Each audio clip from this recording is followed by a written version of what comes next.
से जो भी निकलेगा वो सिद्ध होकर के ही रहेगा, उसे वाक्य सिद्धि प्राप्त होती है। वाक्य सिद्धि क्या है? यही तो वाक्य सिद्धि है। लोग कहते ना फलाने महाराज ऐसा कह देते सो हो जाता। हमारे पास कल एक आदमी है, महाराज आप कह दो हम पेपर में पास हो जाए। ऐसे कैसे कह दो? पता लगे हम कह दे तुम पेपर में पास हो जाओ, तुम पढ़ो ना फेल हो जाओ, आफत हो जाएगा। तो हमें तब समझ में नहीं आया, लेकिन आज जब सुबह हम पढ़ रहे थे तब हमें बात समझ में आई। उसके दिमाग में ये विचार बैठ गया कि महाराज जी जो बोल देंगे सो हो जाए। हम विचार करने लगे भाई ऐसा होता है, हमें तो खबर नहीं, ऐसा होता कि नहीं होता भगवान जाने, भगवान कर देते होंगे पूरी। पर आज हमें समझ में आ गया, जो व्यक्ति यथासत्य बोलेगा, सत्य पर चलेगा, सत्य कहेगा, सत्य को पूर्ण रूप से बोलेगा महाराज जी, उस व्यक्ति को बिना कोई मंत्र जप किए, बिना किसी गुरु के पास जाए वाक्य सिद्धि। ये फायदा। चौथी बात सत्य बोलने वाले व्यक्ति। चौथी बात है कि यदि कोई व्यक्ति सत्य बोलेगा तो यदि उसने कह दिया कि परमात्मा को यहाँ प्रकट होना है तो ब्रह्म को प्रकट होना है। धर्म न दूषर सत्य समान, भगवान का नाम ही सत्य है। और भागवत में भगवान श्री कृष्ण की स्तुति सत्य। सत्यव्रतम सत्य परम त्रिसत्यम सत्यस्य योनिं निहितम च सत्ये सत्यस्य सत्यम मृतनेत्र सत्यम सत्यात्मकं त्वां शरणं प्रपन्नः। सत्य से ही पूर्ण ब्रह्म परमात्मा भगवान श्री कृष्ण प्रकट होते हैं। देवता 9 बार सत्य सत्य कह करके भगवान की स्तुति करते हैं कि आप ही सत्य हैं, आपसे ही सब कुछ बना है। एक बात कहें, ब्रह्म को पाने का सबसे सरल रास्ता है सत्य का। लेकिन अब आज के जमाने में तो बड़ी विचित्रता आ गई है। आज के जमाने में सब कुछ खोजा जा सकता, सत्य आदमी खोजना बड़ा कठिन।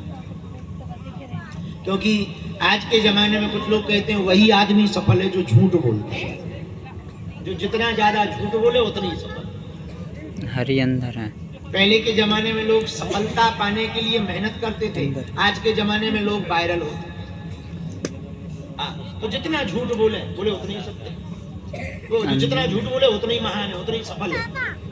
तो हम आपको निवेदन करना चाह रहे हैं, झूठ बोलकर आप संसार को, जगत को तो आकर्षित कर सकते हो, जगदीश को आकर्षित नहीं कर सकते। परमात्मा को अपनी तरफ नहीं खींच सकते। झूठ बोलकर संसारी जीवों को अपना बना। अब हम झूठ बोले हम ऐसे हैं वैसे हैं, हमारी हनुमान जी से बात होती है, ऐसा होता वैसा होता, तो तुम तो कहोगे हाँ महाराज आप मुग्दल लिए रहते हो, शायद होती हो। तो आप तो पागल बन जाओगे, पर हनुमान जी पागल बन जाएंगे? वो ना बनेंगे। तो झूठ बोलकर हम लोग संसारी जीवों को आकर्षित कर सकते हैं, परमात्मा को नहीं। परमात्मा को अपना बनाना है, परमात्मा को बुलाना है, परमात्मा को आकर्षित करना है। एकमात्र उपाय है सत्यव्रतम। सत्य बोलो। क्या बोलो? जोर से कहो, यही सत्यनारायण। क्या है? यही सत्य। एक कथा हमने आज पढ़ी, जरा बहुत डबलेंगे, जरा इफेक्ट बहुत समझ कर मारे। सुनो, एक कथा हमने पढ़ी, बड़ी अच्छी हमको लगी। अभिमन्यु की पत्नी उत्तरा, जब अभिमन्यु जी वीर गति को प्राप्त हुए,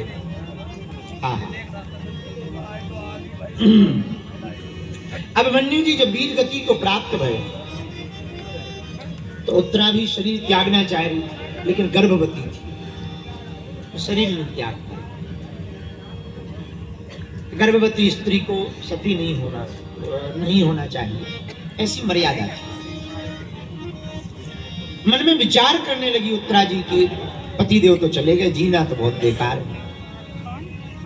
भागवत की कथा सबको पता ही होगी। जब भगवान सबसे मिलकर जाने लगे, रथ के ऊपर पैर रखा, एक हाथ से रथ पकड़ा और एक हाथ ऐसे अभय मुद्रा में सबको आशीर्वाद, मुस्कुराते हुए खड़े। उसी समय पाही पाही महायोगेन, हे गोविंद, हे मुरारी, हे नाथ, हे ठाकुर जी हमें बचाओ, हमारी रक्षा करो। हे गोविंद हमारी रक्षा करो, हे माधव हमारी रक्षा करो। दौड़ी दौड़ी एक स्त्री आई। भगवान ने देखा, अरे ये कौन है? इतनी रोती क्यों आ रही? तो किसी ने कहा महाराज ये पांडवों की कुल वधू है, उत्तरा जी आई। अरे अरे बाबा क्यों आई हूँ?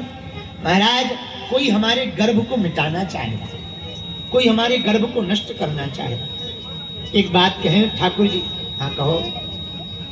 वैसे हमारा जीवन तो बहुत बेकार है, विधवापन का जीवन किसी काम का नहीं, पति देव है नहीं है, बड़ा बोझ में जीवन है। हम प्राण त्यागना ही चाह रहे, जीना नहीं चाह रहे, पर क्या बताएं हम प्राण त्यागेंगे तो नन्हे बच्चे ने क्या बिगाड़ा, ये नन्हा शिशु भी चला जाएगा। हम आपसे एक प्रार्थना करना चाह रहे प्रभु। हाँ कहो। प्रभु हमारे भले ही प्राण चले जाए पर हमारा ये बालक बच जाए, हमको जीना नहीं है, ऐसी कृपा करो। भगवान ने कहा वाह, देखो कितनी अच्छी बात कही उत्तरा जी ने।